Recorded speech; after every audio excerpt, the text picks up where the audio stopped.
There's a small group on that side of the aisle, MAGA hard right-wingers, who are dictating what's happened, and all the rest of the senators on the Republican side who know it's wrong go along.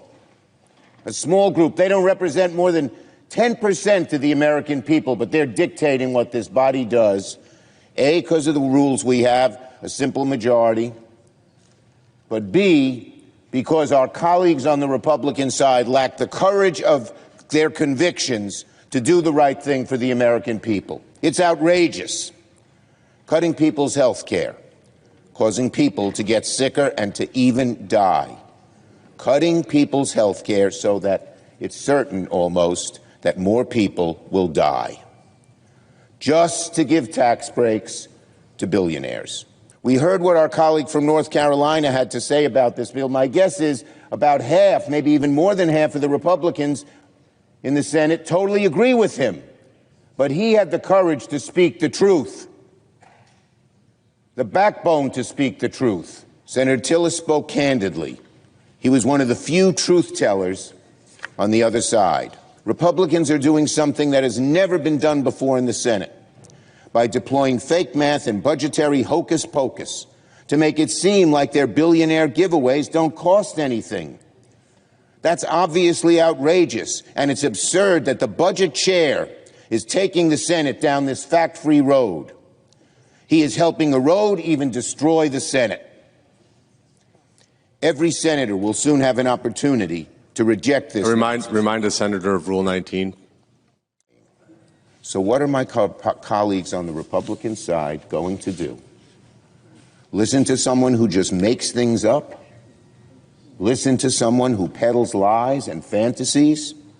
Follow Donald Trump off a political cliff by passing a bill that will be disastrous for the people back home? To my colleagues, it's going to be a long day, and I just want to remind everybody the rules of the Senate, Rule 19, no senator to debate shall directly or indirectly by any form of words impute to another senator or other senators any conduct or motive unworthy or unbecoming of a senator. Do you have a sense of what time this will wrap? Did you get any clues on the floor? What's that? Did you get any clues on the floor about what time this might wrap? Oh my God! I just want to go home. I've already I've missed our entire trip to the beach. My family's going to be back before we that. So and again, I'm going to vote no. There's no drama. The votes are going to go. In fact, the only interesting votes are going to be on the margin, whether that's Collins or Johnson and those. But all the Democrats, we all know how that's going to go. And I don't think it's really helpful to put people here till when some ungodly hour. And again, the Congressional Budget Act and the precedents of the Senate. The chair must rely on determinations made by the Budget Committee in assessing the budgetary effects of the amendment. Section 312 of the Budget Act states, for purposes of this title and Title IV, the levels of new budget authority, outlays, direct spending, new entitlement authority, and revenues for a fiscal year shall be determined on the basis of estimates made by the Committee on the Budget of the House of Representatives or the Senate as applicable. Unless the Budget Committee, speaking to its chairman, asserts that the amendment causes a violation of the Budget Act, the chair will not so hold. Therefore, Mr. Leader, the point of order is not well taken. President. Senator from Oregon is recognized. I appeal the ruling of the chair, and I ask for the yeas and nays. Is there a sufficient second? There appears to be. Senator from Oregon. I ask the CBO letter of June 29 to the ranking member of the Budget Committee be submitted for the record. Without objection. And in this letter, it notes that the baseline was prepared, the alternative baseline, based on a request made by the chairman of the Senate Committee on the Budget. But the letter goes on to say this. The CBO estimates that enacting this title would increase the deficit by nearly $3.5 trillion over the 2025-34 period. Clearly, that amount, done by honest numbers from CBO, exceeds the budget resolution level, and therefore we should not affirm the ruling of the chair. It is said in this ruling, I just heard, that precedent provides a foundation for this. But in fact, the ability of the chair to create a phony baseline has never been used in reconciliation. Not ever. And in fact, the example cited over Head Start, that never appeared in any budget reconciliation. And, in fact, that conversation about Jeffrey Zients that we heard from the majority leader, that too was absolutely wrong. Current law was used for estimating the cost of that bill. This time has breaks expired. the 51-year tradition of the Senate. The senator's time has expired. In deciding whether to vote for the big, not-so-beautiful bill, I've asked a very specific question. Will the deficit be more or less next year? The answer, without question, is this bill will grow the deficit. The federal government has fancy formulas and hundreds of wonky accountants who inform us of their projections over 10 years. But you often can't trust these projections. In an excellent piece written by the Foundation for Economics and Education entitled "The CBO's Projections Are Worse Than Useless," Eric Schuler writes, "Long-term analysis and language is commonplace in U.S. national politics, but it achieves no useful outcome. It confuses far more than it clarifies. It does not provide accurate estimates of long-term results. It does not improve the average voter's understanding of policy effects. And it gives politicians a means to claim they are being fiscally responsible without actually ever exercising any prudence whatsoever. Sometimes the predictions are off because a new Congress is elected and changes the law. Eric Schuler writes that for any projection of a 10-year budget to be accurate, the Congressional Budget Office has to assume that the law won't change for 10 years, even as most of the politicians that make the laws risk being replaced every 2 years, and all of them advocate for changes of one stripe or another. Schuler states that few in Washington will admit Congress has a knack for starting any proposed cuts in the later years while letting spending run wild in the immediate future. Sometimes these predictions are off by $1 trillion or so because the economy grew more slowly or more quickly than anticipated. Bruce Thompson, a former Senate aide and Assistant Secretary of Treasury, writes, "The Congressional Budget Office miscalculated the deficit last year by $1 trillion.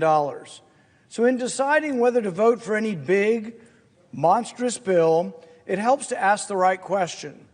To me, the most pertinent question is how will the bill affect the deficit in the next year? Currently, our deficit is estimated to be a little under $2 trillion this year. What will happen to the debt in 2026 if this bill passes?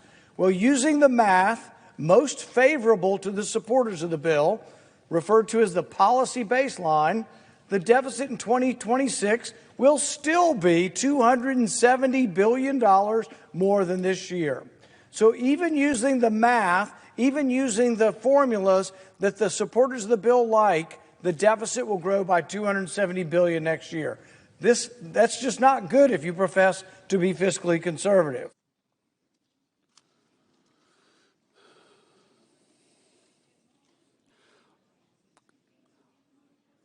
On this vote, the yeas are 50, the nays are 50.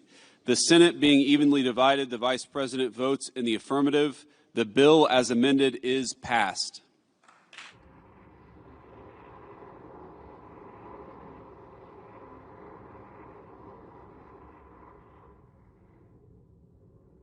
And since we took office in January, Republicans have been laser focused on achieving the bill before us today. And now we're here, passing legislation that will permanently extend tax relief for hardworking Americans. Mr. President, that will spur economic growth and more jobs and opportunities for American workers.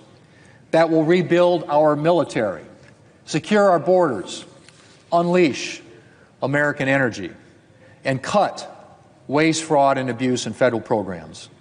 With this legislation, we're fulfilling the mandate we were entrusted with last November and setting our country and the American people up to be safer, stronger, and more prosperous. We Democrats fought very, very hard. We won a remarkable number of cases with the parliamentarian over and over and over again. We broke through with the American people who, by a 2-to-1 margin, don't like this bill. And because of our relentless focusing on a simple, unified message, billionaires win, families lose,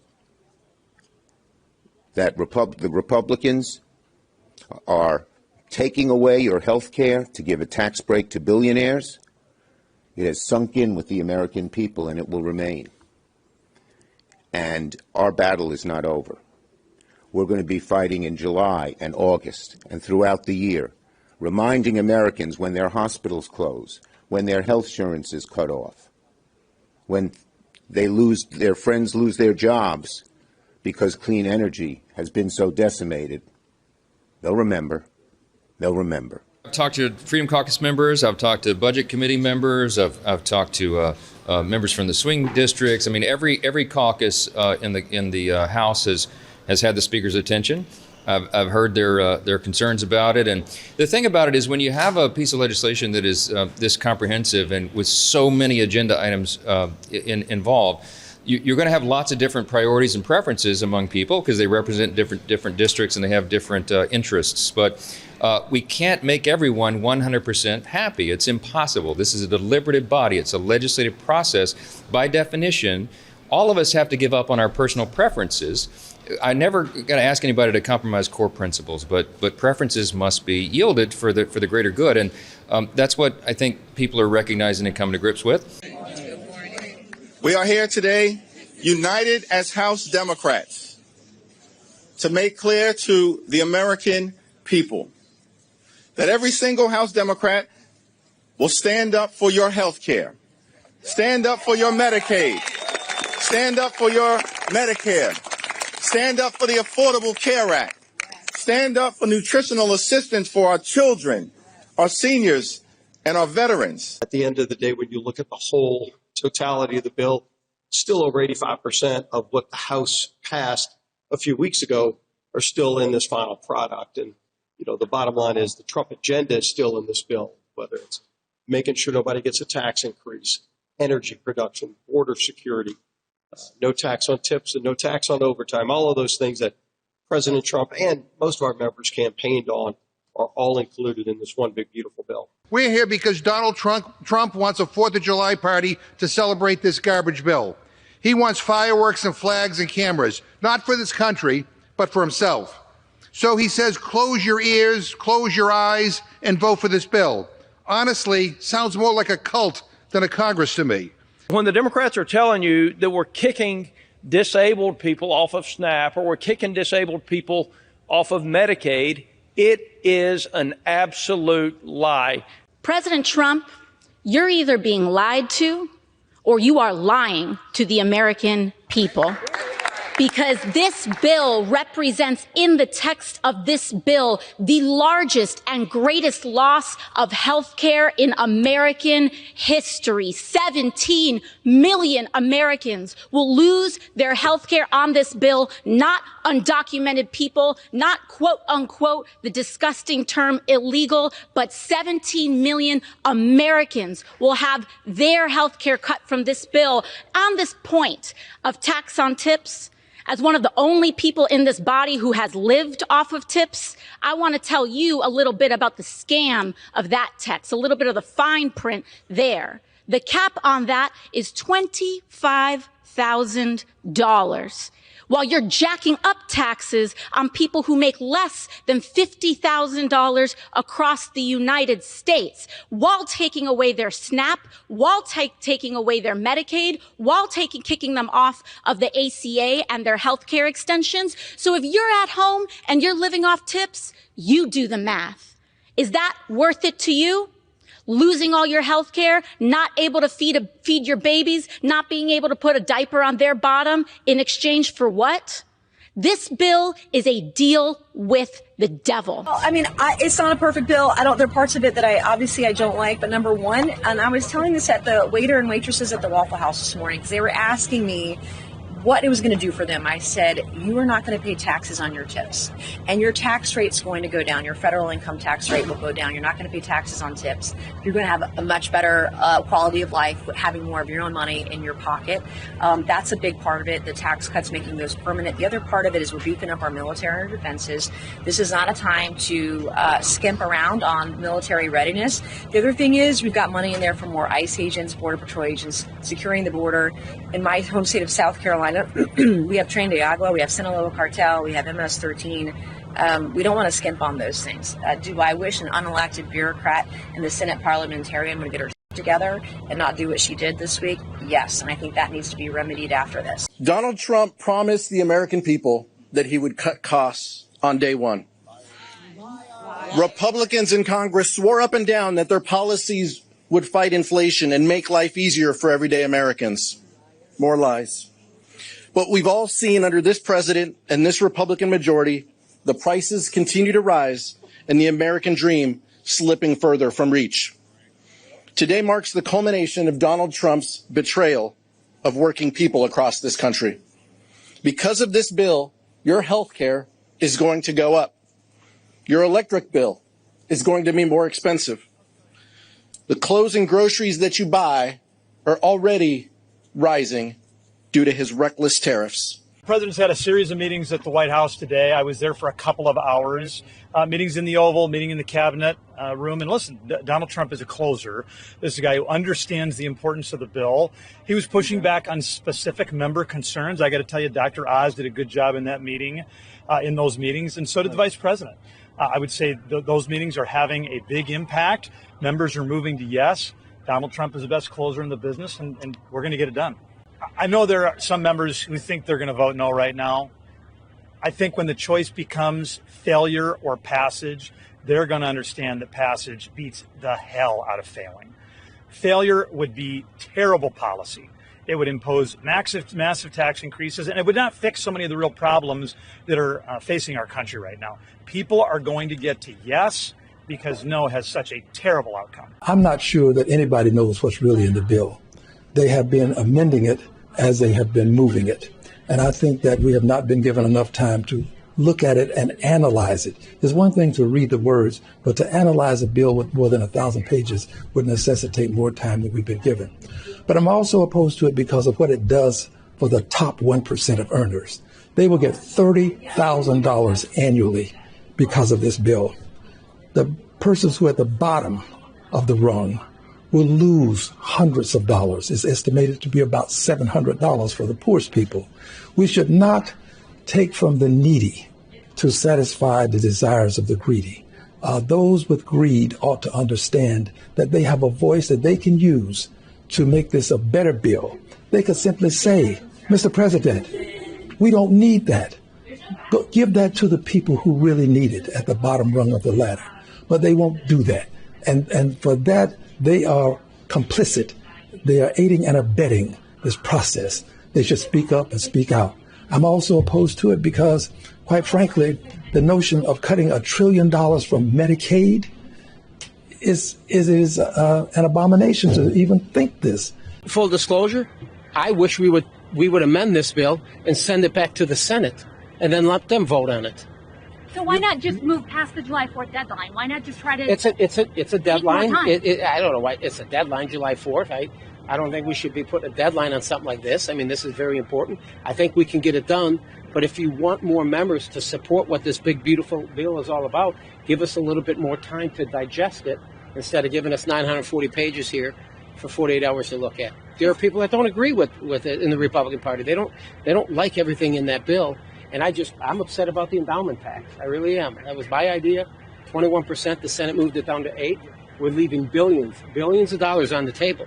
But there wasn't much of an opportunity for us to try to clean that bill up a little bit and then send it back. It's going to add $5 trillion to the federal deficit, and all to do what? To give tax breaks to billionaires, to Jeff Bezos. The lion's share of the benefit goes to big corporations and is permanent, and very little, if anything, actually helps middle-class families. And even for tip workers, which I represent in Las Vegas, that benefit would only be temporary. Meanwhile, the tax cuts for billionaires is permanent. This is the hypocrisy of Donald Trump. As he came over from the Senate before testifying here today, can we just go down the line? Yourself. Have you been able to read the Senate bill? Just within the scope of the agriculture requirement title. So the changes that were made there. You're able to read the changes to the bill. The summaries of them, the items that they made. Ranking member. No. Chairman. I am reading through it as we speak. You're reading the bill. I have not read through the entirety of it. So you have not read it. You're reading through the bill while we're here. Correct. Right. We continue. Ranking member. Yeah, actually, my answer is exactly the same as Jody's. The people will see the effect of this bill. It'll be extraordinary legislation. It's going to get the economy humming again, really, at a record pace, and it will help every American. So the sooner we can get to it, the sooner the Democrats will stop talking. We'll get this bill done for the people, and we're really excited about it. So I'm ready to roll. Well, I genuinely believe that because the Senate sent us a modified product, a lot of people just needed time to digest that, needed to understand exactly what those amendments and modifications were and what it would mean for the bill and the people. And it was a reasonable amount of time for them to do that. So I gave them the space to do it.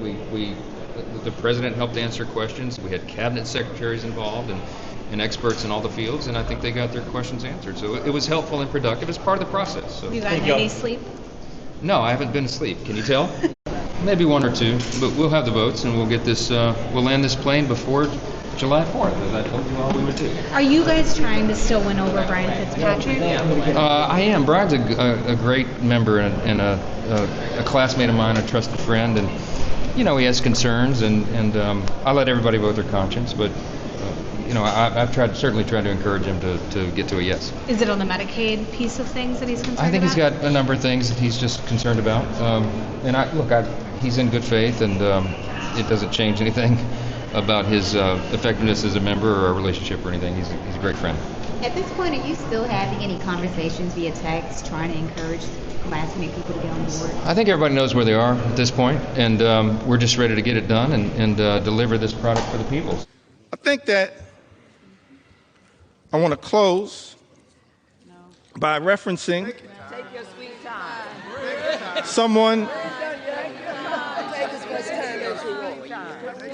someone who we all serve with. I want to stand on the shoulders, if it's okay, on some of our civil rights heroes and foot soldiers. Yes, yes. Those whose character, whose conviction, whose courage should give the American people hope at a moment of great despair. Many of us had the great honor of serving with Congressman John Lewis.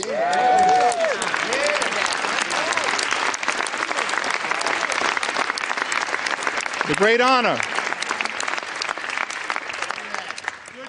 Mr. Speaker, to serve with Congressman John Lewis. That's right. And I came across something that John Lewis said in June of 2028, that hopefully, no matter what the outcome of this vote, will give people some hope. Great John Lewis said, "Do not get lost in a sea of despair. Be hopeful. Be optimistic. Our struggle is not the struggle of a day, a week, a month, or a year. It is the struggle of a lifetime." That's our struggle. No matter what, Mr. Speaker, you decide to do today, that's our struggle. Standing on the shoulders of John Lewis, that's our struggle. Never, ever be afraid to make some noise and get into good trouble. Good trouble. Good trouble. Necessary trouble. Standing on the shoulders of giants. John Lewis would often talk to us about his admiration for Dr. Martin Luther King, Jr. Dr. King, who would refer to John Lewis as the boy from Troy. The boy from Troy. Now, what's interesting to me, that civil rights movement, we can learn a lot from it. Started December of 1955. And Rosa Parks sat down on that bus so that all of us could have the courage to stand up. That's right. Wasn't an easy struggle. All the odds were stacked against these civil rights heroes and foot soldiers. And during the early days of the movement, a difficult part of the movement, Dr. King, after they've been targeted, arrested, beaten, harassed by the authorities,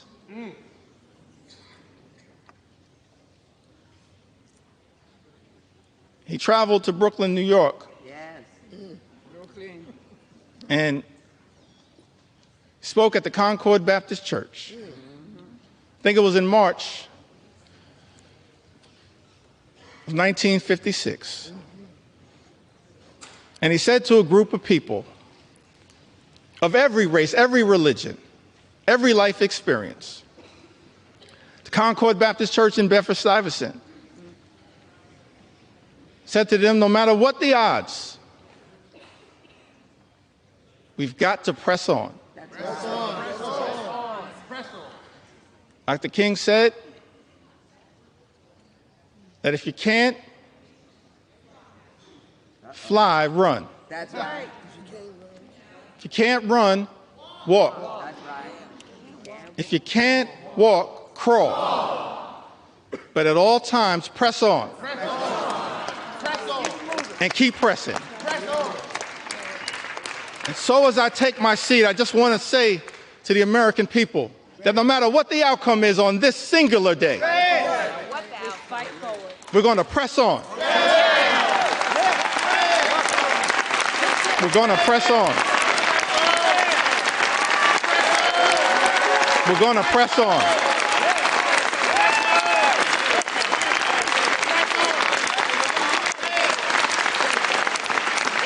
We're going to press on for our children, press on for our seniors, press on for our veterans, press on for our unions, press on for our farmers, press on for our dreamers, press on for working class Americans, press on for the middle class, press on for all who aspire to be part of the middle class, press on for the poor, press on for the sick, press on for the afflicted, press on for the least, press on for the lost, press on for the left behind, press on for the rule of law, press on for the American way of life, press on for democracy.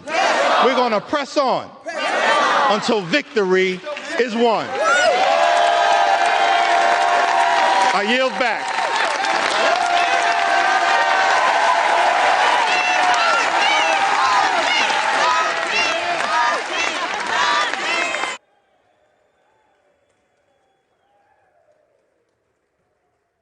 Members voted. Or wish to change a vote? No.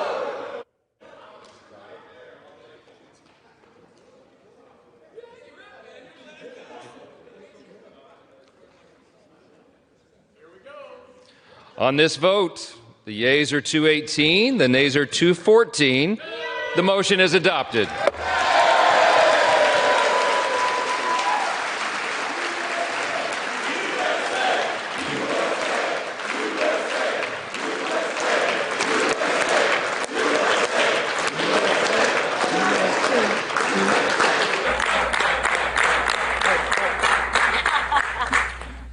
This is the vote tally card. We're going to frame this one, okay? 218, 214.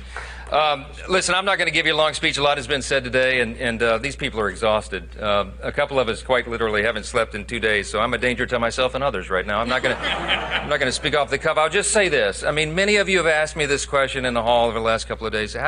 But when it looked like that we might actually deliver this thing, particularly this morning, how did you know? I mean, what kept you going? Why did you think this was possible? You guys made an audacious plan. You brought the most comprehensive, complicated piece of legislation, probably, arguably in the top 2 or 3 in the history of the Congress, with the smallest margin in U.S. history, which we had for a big chunk of the first 100 days. And you put this audacious timeline. You said you were going to pass it out of the House by Memorial Day. I mean, some of you openly laughed at me when I said that back in early February. And then we said we would get it done by July 4th. We beat Memorial Day by 4 days, and we got this one done a day early. I just want to point out, okay?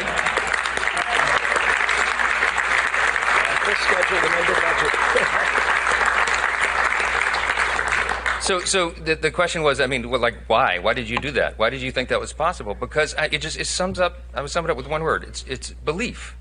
Okay, we had a vision for what we wanted to do as a group. We believed in the election cycle last fall that we were going to be given this great blessing of unified government, that we would have the White House and the Senate and the House aligned, in alignment, unified government. And we did not want to waste that opportunity because we understand the history that comes along with it, the opportunity that we can do for the country, and we believe that we would have that chance. And then I believe in the people that are standing here behind me. I believe in this group, every single one of them individually. Some of them are more fun to deal with than others, you know. I mean that with the greatest level of respect. I love every single one of my colleagues. You know, even the ones I got to spend the more time with, right? Because everybody's here, their motive is right, their heart is right. They're trying to do right for their constituents. They're trying to serve the greatest nation in the history of the world that we're going to celebrate tomorrow. We don't take that lightly. I know their hearts, and I know what their skill sets are, and I know what they bring to the table, and I get up every day excited because I know that each of them are going to bring that to the table, and they're going to serve their constituents. You could not have a greater group of public servants than the people standing in this room right here. They will give their all for this country. And man, that's what the framers intended when they put this thing together 249 years ago.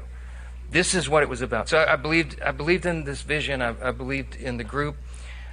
I believe in America. I believe we have the greatest nation.